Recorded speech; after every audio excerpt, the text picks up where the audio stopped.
nagsasabi na ang laki ko daw, parang hindi ko daw kaya habulin yung bola, hindi ko daw kaya makisabay sa paluan.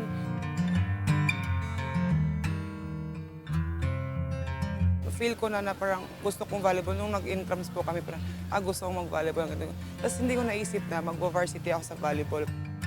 Nag-practice ako na nag-practice, tapos hindi ko naisipan na umangat na pala yung skills ko. Na nung second year ako, bigla akong nag-regionals, tapos hanggang nung third year, umabot ako ng nationals, which is palarong pambansa.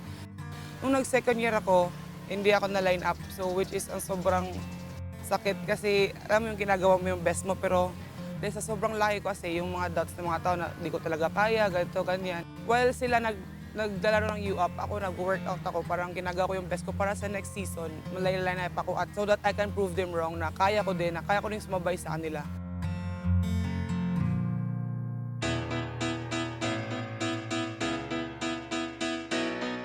Dahil sa ganito yung laki ko at malaki ako, ginagawa ko siyang advantage kasi parang sa palo, grabe yung power. Attacking here by UE, but Bacres will answer right back. Can they take advantage? Great hit, and they tie things up. Di porket mataba ako, hindi ko kaya mag-volleyball, hindi ko pwedeng sumabay sa kanila. Wala naman yan sa katawan eh. Nasa skills lang naman yan. First ball for UST. Ooh, through the block. Kung gusto mo talaga, kakayanin mo talaga kahit anong mangyari. In set number 4. Finally, UST manages to break. Madaming tao na tumutulong sa'yo, madaming tao na naniniwala sa mga friends mo, yung families mo, pati yung coaches at teammates mo. Parang sinasabi nila na kaya mo, so gawin mo.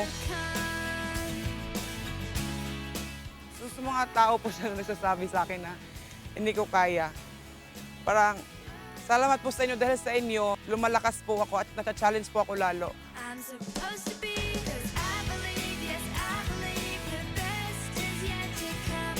And I believe I can achieve anything I put my mind to. Subscribe now to ABS-CBN Sports and Action YouTube channel.